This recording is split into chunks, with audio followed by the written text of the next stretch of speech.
Y nosotros vamos abriendo nuestras Biblias al libro de Lucas, al capítulo 19.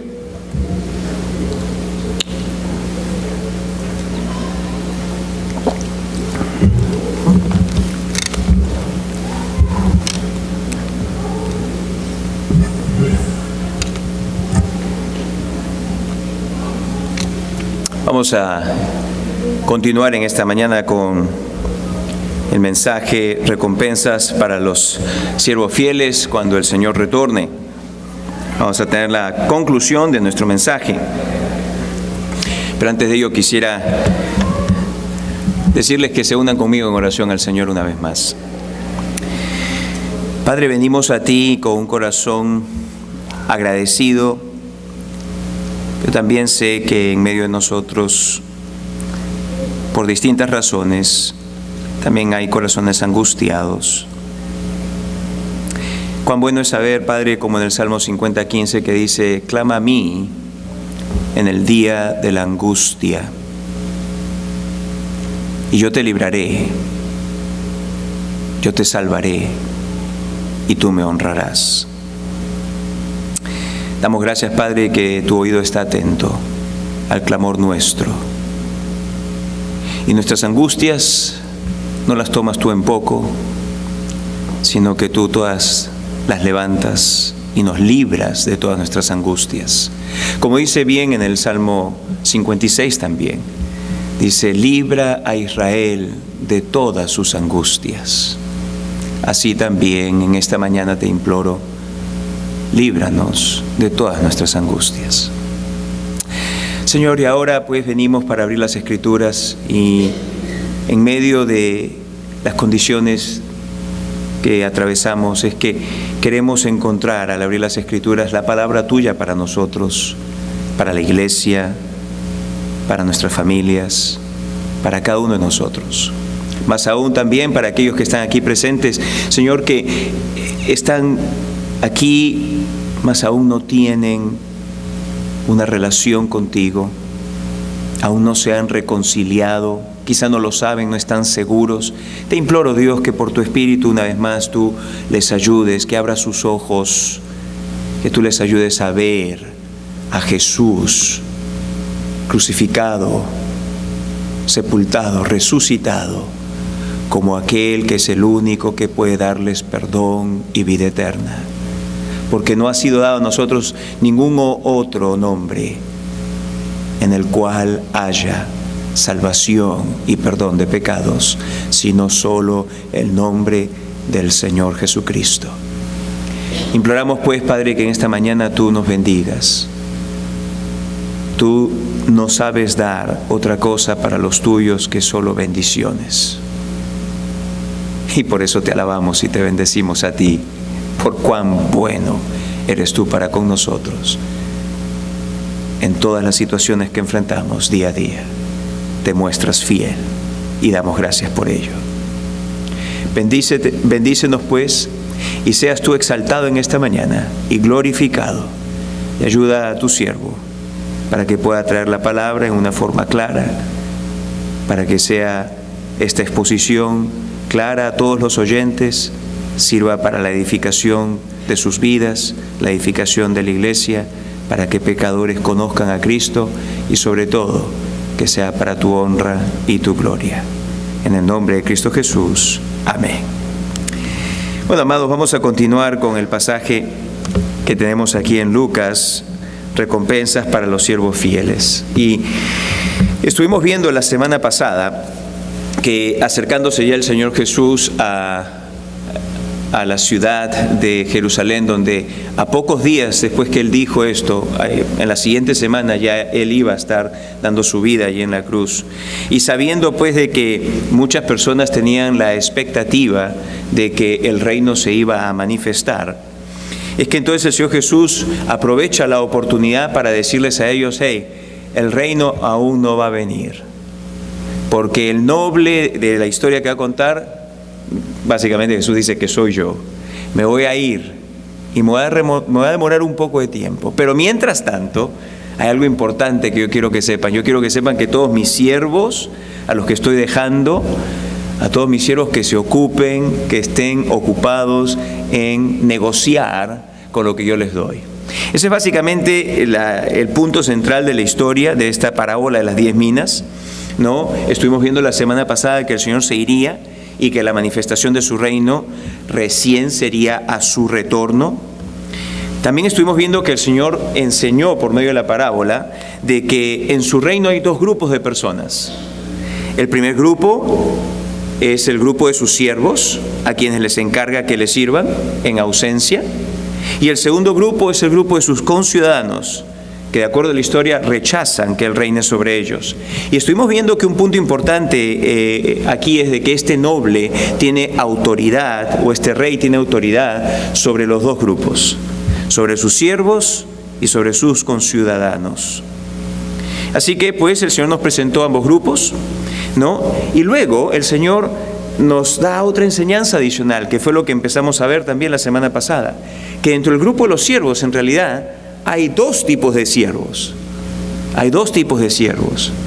Y los identificamos con dos palabras distintas que califican a cada siervo, ambas empezando con la letra F.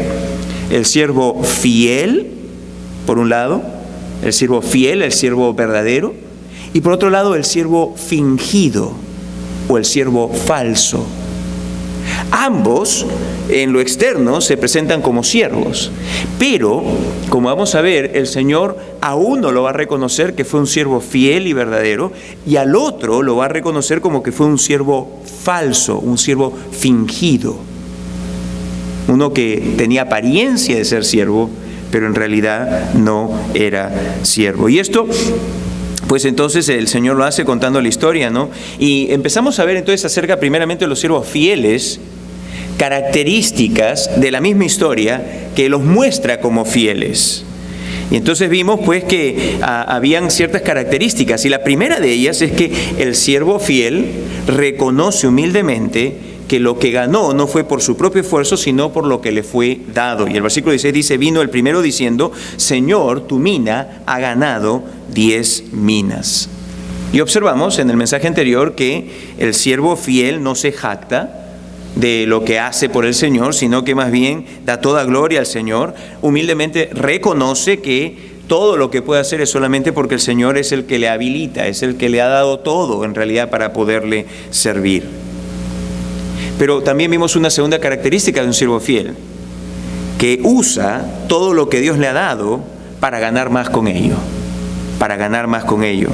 Y vimos pues de que el Señor llama a estos siervos, a todos, les llama a que sean diligentes, que se ocupen, que sean pragmáticos, que sean prácticos en el uso de lo que Dios les ha dado.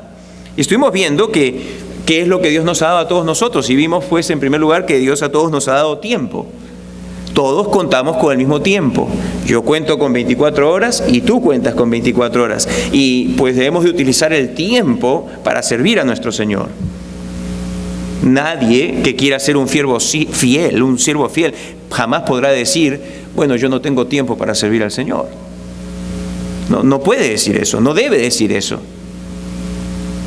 Porque un siervo fiel utiliza su tiempo. Es indudable que para servir al Señor uno tiene que usar del tiempo que se nos ha dado.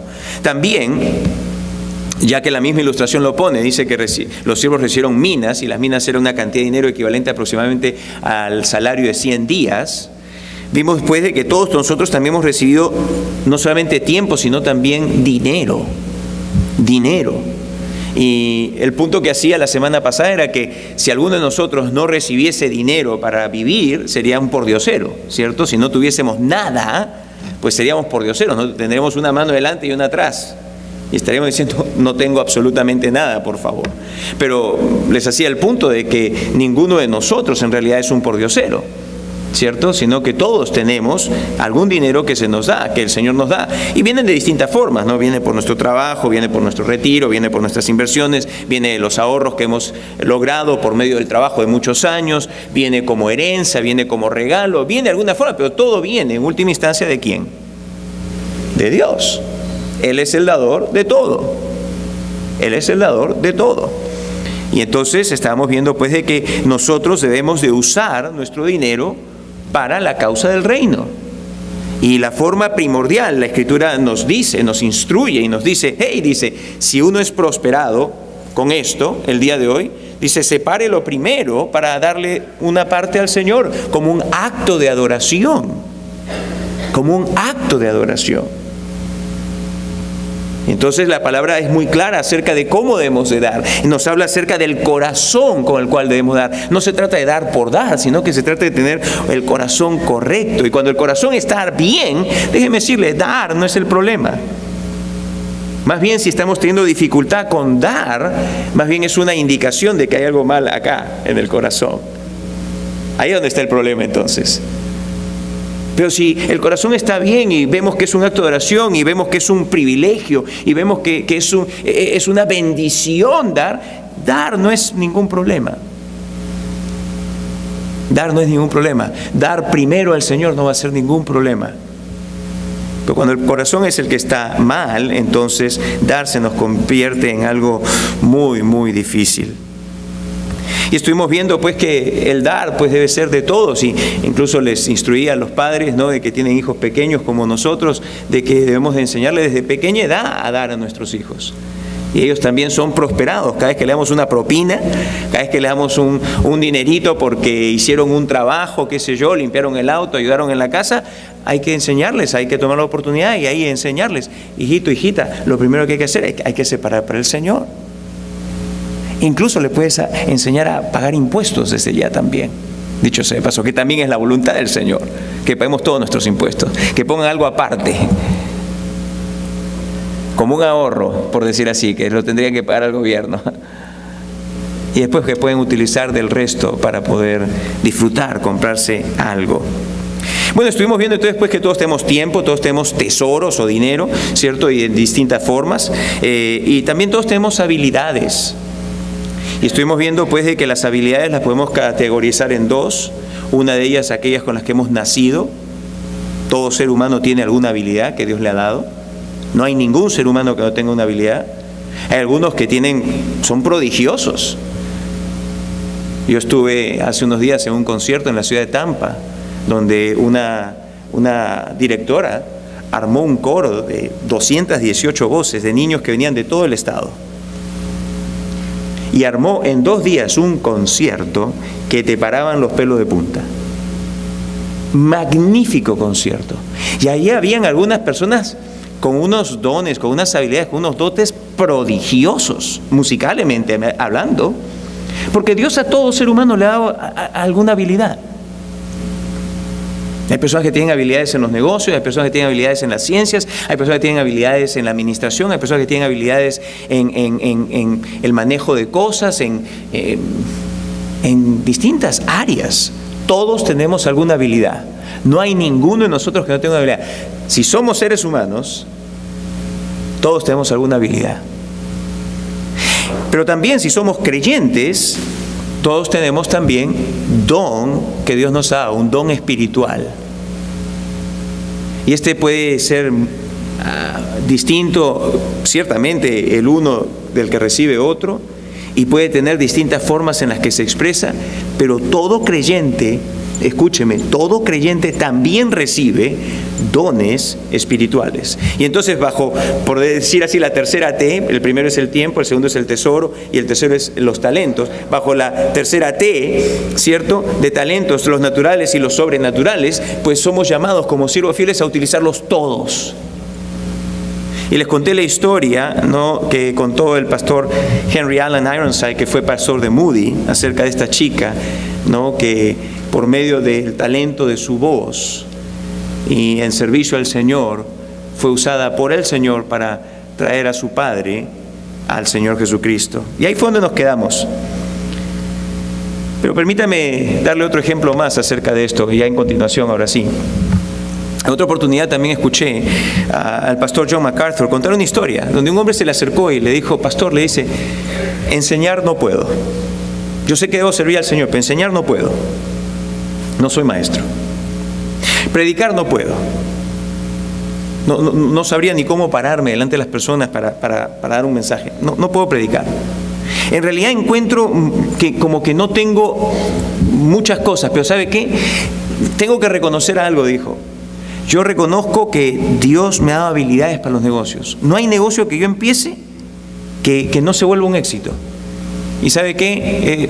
He propuesto esto, que voy a utilizar eso que Dios me dio en el mundo de los negocios para producir lo que más pueda, pero no para mí, no para aumentar para mí, sino para que yo pueda dar para la expansión del Evangelio, para que hayan más estudios para las personas, para que hayan más Biblias que se puedan repartir, para que misioneros puedan ir y llevar el Evangelio, para que podamos plantar una obra en la ciudad de Los Ángeles, aquí y allá y en otros lugares más. Señor, yo se lo he dado todo al Señor, todas mis habilidades, lo poco que yo he recibido. Déjeme decirle pues, amado hermano, no importa qué es lo que el Señor te ha dado, lo importante es que lo pongas en uso para Él.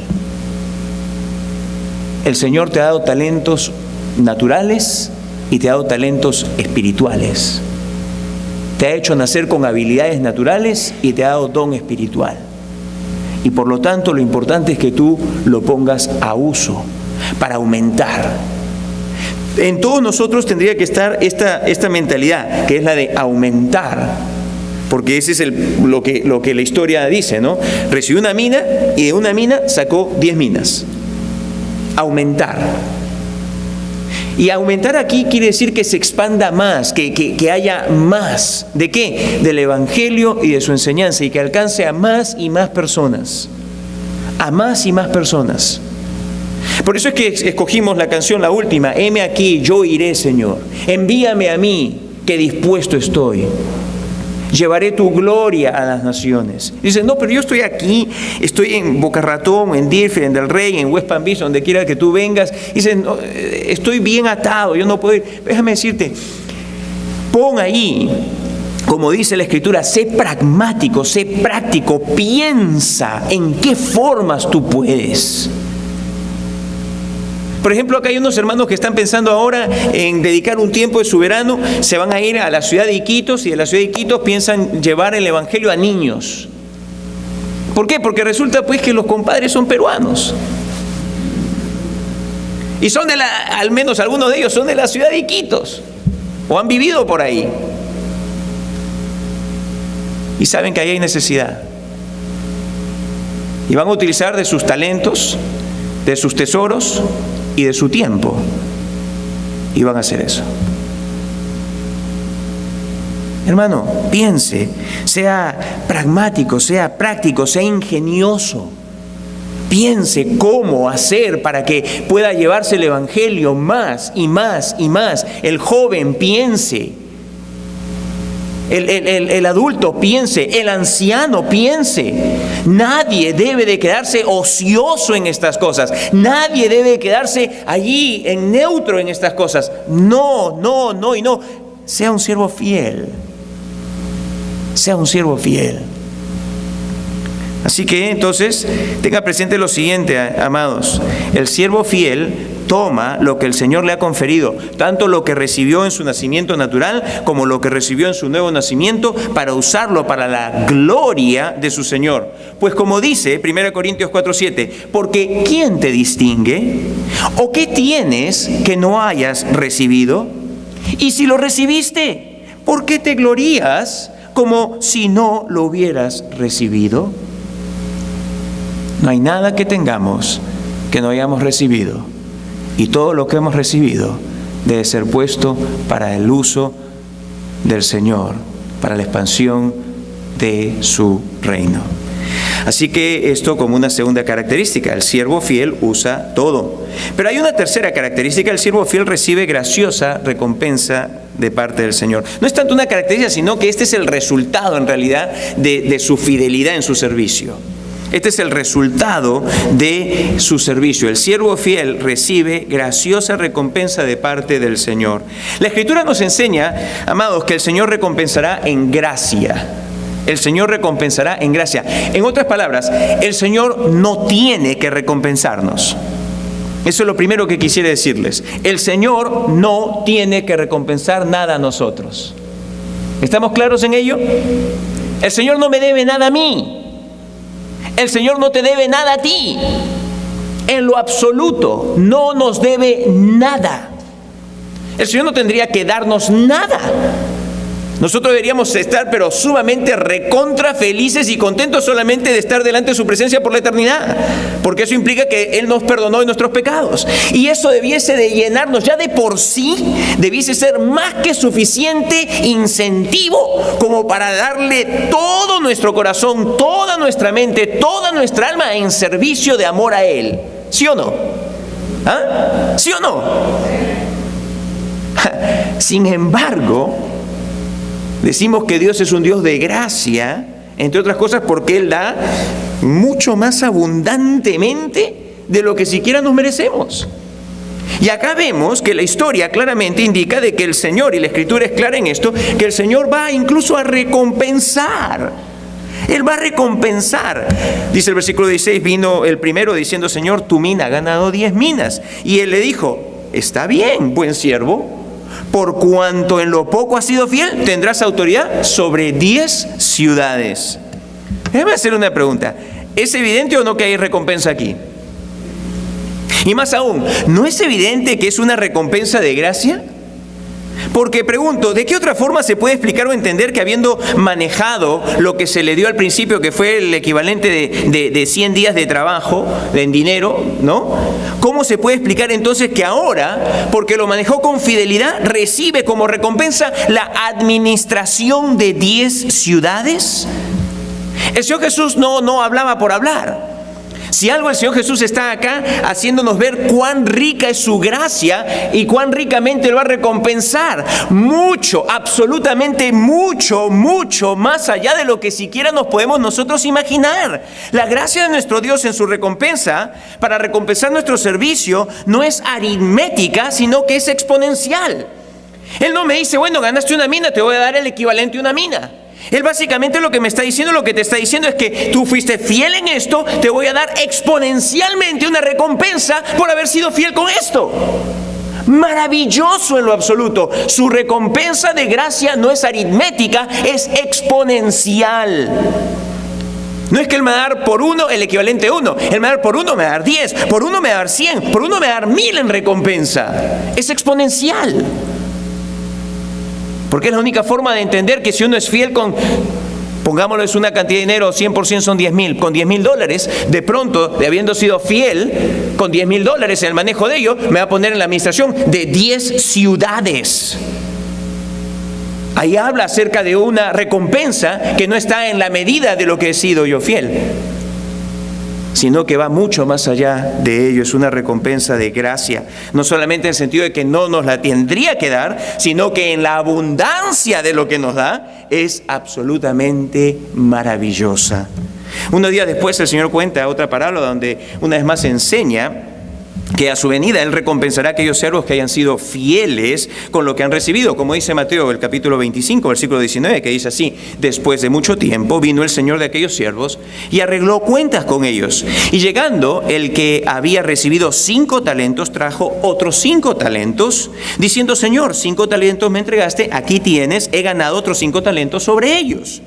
Y su Señor le dijo: bien, buen siervo y fiel, sobre poco has sido fiel, sobre mucho te pondré, entra en el gozo de tu Señor.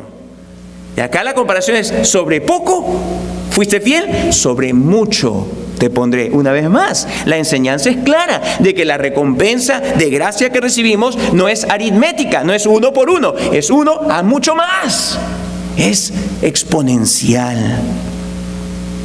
Llegando también el que había recibido 2 talentos, continúa Mateo diciéndonos, dijo: Señor, 2 talentos me entregaste, aquí tienes, he ganado otros 2 talentos sobre ellos. Su Señor le dijo: bien, buen siervo y fiel, sobre poco has sido fiel, sobre mucho te pondré, entra en el gozo de tu Señor. Entra en el gozo de tu Señor. Así pues que vemos que, amados hermanos, los siervos fieles reconocen humildemente que el Señor les ha dado todo para que puedan servirle. El siervo fiel usa todo lo que Dios le ha dado para crecer más, y eso implica el uso de nuestras tesoros de nuestro tiempo y de nuestros talentos. Y finalmente, pues, la fidelidad en el servicio va a recibir una recompensa de gracia de parte del Señor. Él va a recompensar en gracia. Pero la historia no queda allí, porque el Señor Jesús también lo que hace es que dentro de todos los siervos Él haya que hay veces hay siervos fingidos o siervos falsos. Y eso es lo que el Señor también nos cuenta en la historia. Este siervo es distinto. Versículo 20. El versículo dice así: vino otro diciendo: Señor, aquí está tu mina, la cual he tenido guardada en un pañuelo. Cuando leemos allí en el versículo la palabra otro, en el idioma griego la palabra es heteros. Y eso significa otro distinto al grupo, es distinto en características al grupo que precedió. Este es otro siervo. Este siervo es distinto a los otros. Este siervo no tiene las mismas características que los otros. Es el punto que Jesús está haciendo. Vino otro siervo, otro tipo de siervo. En lo externo era siervo, pero como vamos a ver, en realidad simplemente era un siervo fingido. ¿Cuán distinto es? Si los otros se caracterizaban por ser fieles, este se caracteriza por ser fingido, por ser falso. Primeramente, el siervo fingido es irresponsable. El siervo fingido es irresponsable. En aquellos tiempos, una suma así de dinero, de acuerdo a la historia, no era guardada en un pañuelo. Los rabíes se enseñaban que si te encomendaban un dinero, que tú tenías la responsabilidad de estar seguro de que no fuese fácilmente encontrado por los ladrones. Y ello requería entonces que una persona, siendo responsable, tomase, si fuese a guardar ese dinero para que nadie se lo robe, lo que tenía que hacer era cavar un hueco en el campo, o si no, hacer un hueco en una pared de la casa y luego taparlo para no ser encontrado. Pero sin embargo, de acuerdo a la historia, y esto era una vez más una historia común para el tiempo de Jesús, haber guardado la mina en un pañuelo evidencia negligencia por la parte del siervo. Total negligencia con lo que se le fue dado. Le fue y le vino. No le importó en lo absoluto lo que había recibido. Las oportunidades no le importaron en lo absoluto. En segundo lugar, no solamente el siervo es presentado como irresponsable, este siervo fingido también es presentado como que acusa al rey de ser hombre duro e injusto. Básicamente, lo que llama al noble es: tú eres un ladrón. Tú eres un ladrón. En el versículo 21 dice: porque tuve miedo de ti, por cuanto eres hombre severo, que tomas lo que no pusiste y ciegas lo que no sembraste. Ahí está. Lo que le está diciendo: tú eres un ladrón, porque lo que tú haces, básicamente, es que tú quieres recoger lo que tú no has trabajado por ello. En realidad las palabras, en el idioma original, como es dicho en ese contexto, lo que está diciendo es una acusación severísima por parte de este hombre. Este hombre no solamente es negligente, sino que incluso se la tiene con su noble, con su señor, con su amo. Se la tiene con él. Lo encuentra que en realidad él es injusto. Lo encuentra que sus demandas no son justas. Y él, por lo tanto, él se justifica a sí mismo pensando que él no tiene por qué siquiera haber esforzado de hacer algo con lo que recibió. No, para nada. Además muestra que no tiene reverencia hacia su Señor, no tiene lealtad hacia su Señor, no tiene afecto por su Señor. Y una vez más, en el contexto del tiempo de Jesús, los siervos mostraban afecto. Algo muy cercano es como, por ejemplo, cuando uno tiene un empleador que es un buen empleador, sus empleados le llegan a guardar un afecto, una lealtad. Porque dicen: no, mi jefe es bueno. Y uno se esfuerza y piensa y vela por el jefe. Es lo más cercano para nuestro entendimiento. Pero en aquel entonces, cuando había pues personas que trabajaban con señores y que tenían siervos, el siervo podía guardar tal afecto que hasta incluso quería decirle muchas veces a su señor: ¿sabes qué? Yo no quiero dejar ser tu siervo por nunca. Yo quiero ser tu siervo para siempre. Y en el contexto de Israel incluso había una pauta en la ley donde permitía de que tal cosa sucediese, una servidumbre voluntaria para con el Señor, donde entonces se horadaba la oreja y decía: yo ahora, de ahora en adelante voy a ser solamente este Señor. Y le daba su afecto y le daba su lealtad. Pero este siervo no tenía ni pizca de lealtad, ni pizca de reverencia, ni pizca de afecto por su Señor. Nada, nada en lo absoluto. Entonces vemos que este siervo es negligente, vemos que este siervo acusa al rey de ser un hombre duro e injusto. Pero ¿sabe qué? El Señor, el rey, en la historia, lo que hace es que desenmascara al siervo fingido. Lo desenmascara. Y ¿sabe? El siervo fingido será desenmascarado.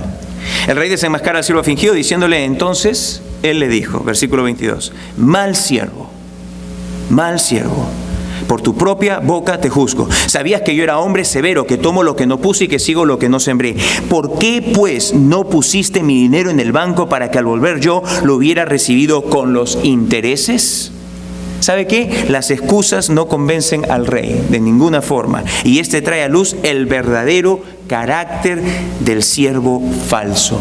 Sus excusas son totalmente inválidas. La realidad es que este siervo no honraba a su señor, no le amaba, no le obedecía. ¿Sabe? Aquí es bueno precisar algo. Nadie aquí presente tampoco podrá engañar al Señor Jesús. Aquel que conoce todos los pensamientos y todas las intenciones de cada uno de los que estamos aquí presentes.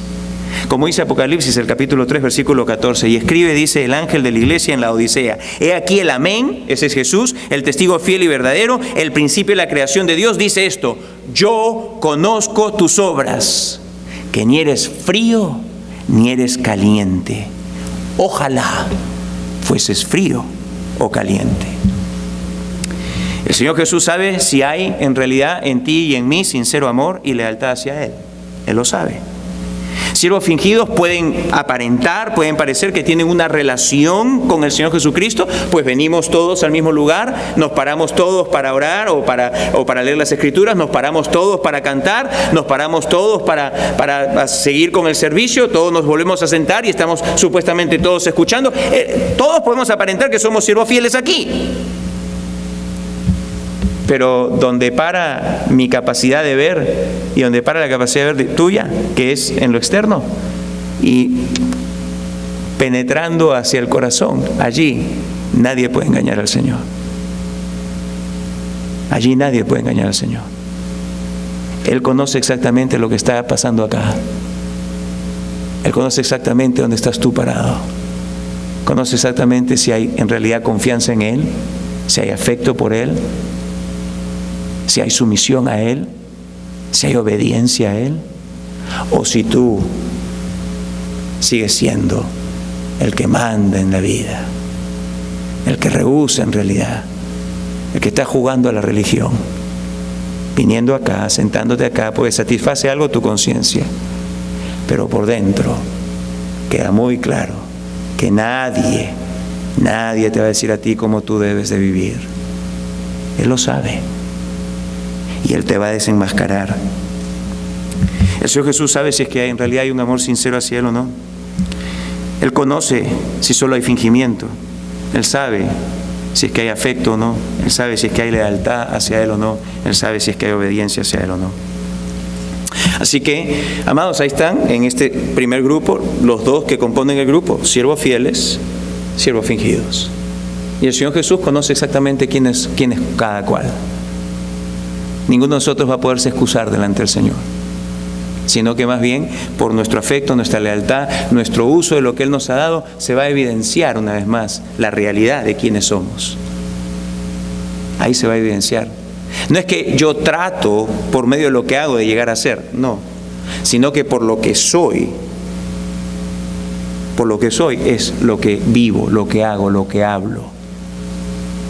Hay una diferencia muy grande.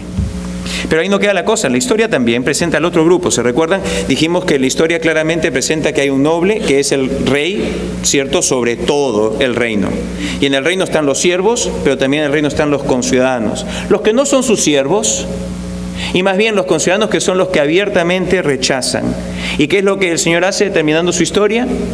Su historia termina diciendo que va a haber un castigo de los conciudadanos.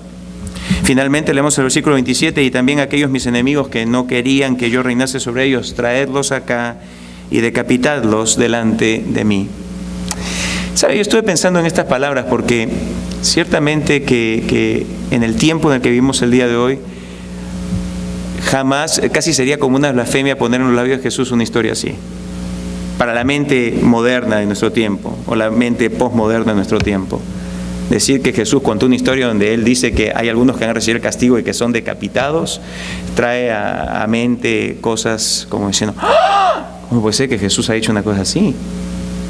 Yo no diría una cosa así, ¿no? Pero ¿sabe qué?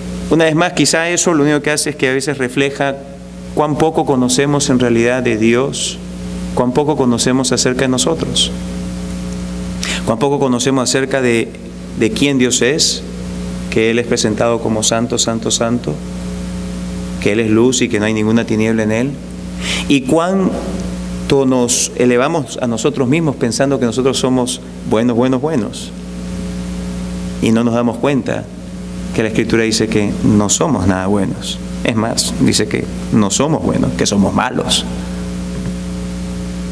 Eso delata que no hay una percepción clara acerca de Dios y lo serio que es de rechazar creer en Jesucristo.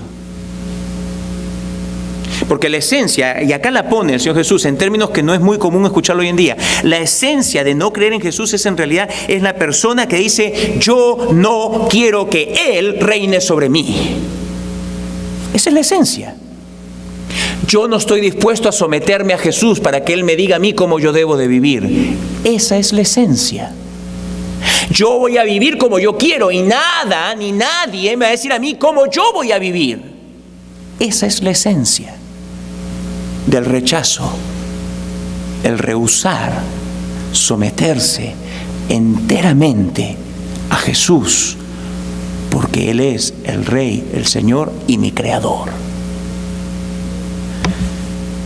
Y por ende, si lo empezamos a ver de esa forma, en realidad entenderemos pues de que acá de lo que se trata es que esto es un acto de traición. Esto es en realidad un acto de traición. Que venga el gobernante y que yo diga, en cualquier país del mundo, que yo diga, yo no quiero a él. Mira, por lo menos es cárcel, se podría decir, si es que yo atento contra él, ¿cierto? Un acto de subversión contra él. Si en un país se da un golpe de Estado y a mí me agarran, ¿qué me va a pasar? ¿Ah? Por lo menos la cárcel. Y muy a menudo y a través de la historia, ¡fa! Se acabó la historia. Los traidores tienen que morir. Los subversivos tienen que ser sacados. Y esto es un pensamiento muy común, es en nuestro tiempo moderno, supuestamente más civilizado, tan civilizado que nos estamos matando más gente todos los días en realidad, así de civilizados somos. Somos civilizados en el día de hoy porque matamos a la gente civilizadamente, las matamos usualmente dentro de los vientres de nuestras madres, así de civilizados somos. Pues no estamos apuntando con pistolas, de frente vamos a un consultorio médico y ahí matamos. Así somos de civilizados. Pero bueno, el día de hoy, en realidad, no decimos en nuestro tiempo civilizado que esto es algo muy fuerte, pero sin embargo la Escritura es clara. Hay una consecuencia seria en rechazar a Dios, al Señor Jesús. El Señor Jesús dice pues en la historia al final, y también aquellos mis enemigos que no querían que yo reinase sobre ellos, traerlos acá y decapitarlos delante de mí. Déjeme decir una cosa, los que abiertamente rechazan a Jesucristo sufrirán eternas consecuencias, como dice 2 Tesalonicenses, el capítulo 1, versículo 7. Cuando se manifiesta el Señor Jesús desde el cielo con los ángeles de su poder, en llama de fuego, para dar retribución a los que no conocieron a Dios, ni obedecen al Evangelio de nuestro Señor Jesucristo, los cuales sufrirán pena de eterna perdición, excluidos de la presencia del Señor y de la gloria de su poder, cuando venga en aquel día para ser glorificado en sus santos y ser admirado en todos los que creyeron, por cuanto nuestro testimonio ha sido creído entre vosotros. Permíteme terminar simplemente diciendo lo siguiente: ¿cuál de ellos eres tú? ¿Cuál de ellos eres tú? Déjame decirte, tú no tienes que ser un siervo fingido. No. Tampoco tienes que ser un ciudadano que continúe rechazando al Señor. No tienes que estar en ninguno de esos dos grupos. Más bien tú puedes ser de aquellos, como muchos de nosotros que estamos aquí presentes, y a Dios sea la gloria, que nos hemos reconciliado con Dios. Nos hemos reconciliado con Dios. ¿Por qué no eres tú uno de ellos? Quiero terminar llamándote pues a que te reconcilies con Dios. Pues Dios, si tú te acercas a Él el día de hoy y tú le dices, Señor, yo necesito reconciliarme con Dios, yo he pecado contra ti, déjame decirte, el Señor te va a recibir, inmediatamente te va a recibir, como me recibió a mí, a pesar de haber sido, créeme, yo era como los ciudadanos, ¿eh? Yo estaba ya listo, camino a que me decapiten, por decir así, eternamente, para estar en el castigo eterno. Yo era como los ciudadanos. Yo no era un siervo fingido porque no estaba en el campo de la iglesia. Yo me acercaba a la iglesia solamente cuando mi mamá me llevaba o cuando la escuela me obligaba porque tenía curso de religión que satisfacer algo allá en el Perú. Era el único tiempo en que me acercaba a la iglesia, señores. Yo era como ese ciudadano. Yo no quiero que nadie reine sobre mi vida. Nadie me va a decir a mí cómo yo voy a vivir. Yo voy a vivir como yo quiero. No tienes que ser así como yo tampoco tuve que ser. El Señor tuvo de mí misericordia y me invitó a que yo dejase esa postura, reconociendo abiertamente que yo estaba aún en esa postura pecando contra Él. Y me dijo, acércate, ven a mí. Cree que Jesús, mi Hijo, murió por ti. Cree, arrepiéntete, entrégame toda tu vida. Y en ese instante el Señor me perdonó. Haz lo que dice Romanos 10:9, que dice así, que si confesares con tu boca que Jesús es el Señor y creyeres en tu corazón que Dios le levantó de los muertos, serás salvo. Porque con el corazón se cree para justicia, pero con la boca se confiesa para salvación. Pues la Escritura dice, todo aquel que en Él creyere no será avergonzado. Porque no hay diferencia entre judío y griego, pues el mismo que es Señor de todos, es rico para con todos los que le invocan. Porque todo aquel que invocare el nombre del Señor será salvo. Será salvo. Es una promesa. Invoca hoy el nombre del Señor. Clama a Él. Dile ahí donde tú estás, Señor, yo te necesito. He pecado contra ti. Yo soy digno, yo soy como esos ciudadanos. En realidad, hasta el día de hoy, viviendo y pensando, nadie reinará sobre mí, ni siquiera tú, Dios. Y las evidencias son claras, porque he vivido hasta este día como he querido, llevando la religión a mi forma, viviendo como a mí me ha parecido. Señor, el día de hoy me arrepiento de todo ello. Y aquí todo llegó a un fin, porque me acerco a ti humildemente para pedir de ti, para clamar a ti, ten de mí misericordia. Y de lo que acabo de escuchar, Señor, dice que tú vas a ser rico en extenderme misericordia. Que tú vas a ser rico en el perdón que me vas a extender, porque yo necesito eso. Díselo. Vamos a orar. Con eso concluimos este mensaje. Señor, venimos a ti en esta mañana dándote gracias. Gracias a ti por tu palabra, que una vez más es como una espada de dos filos.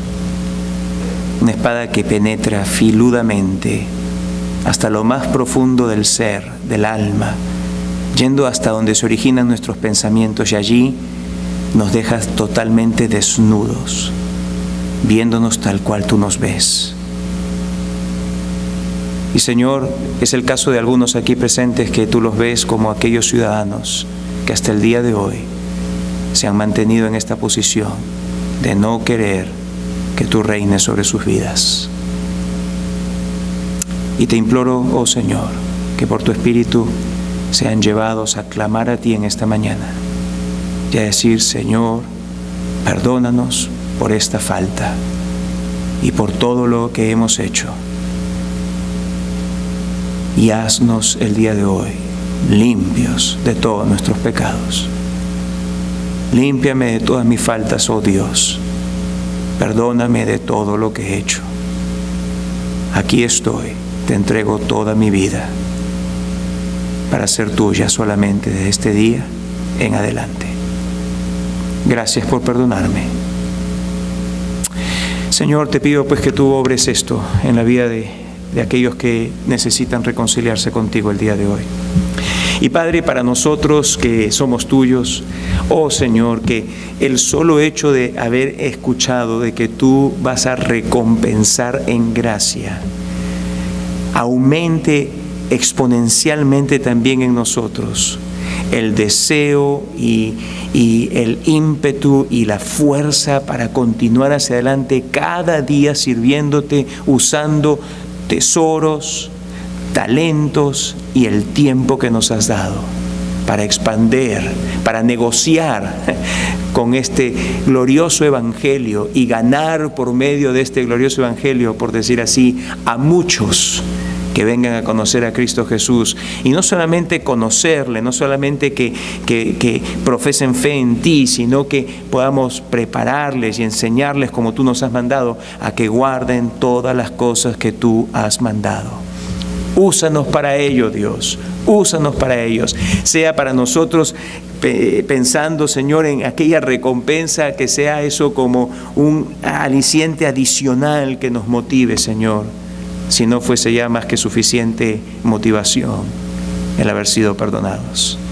Gracias porque tú te manifiestas no solo en nuestra salvación, aquí en el tiempo presente, sino que para la eternidad te manifiestas como el Dios de gracia, que da mucho más abundantemente de lo que siquiera podemos imaginarnos. Gracias, te alabamos y te bendecimos en esta mañana. En el nombre de Jesús. Amén.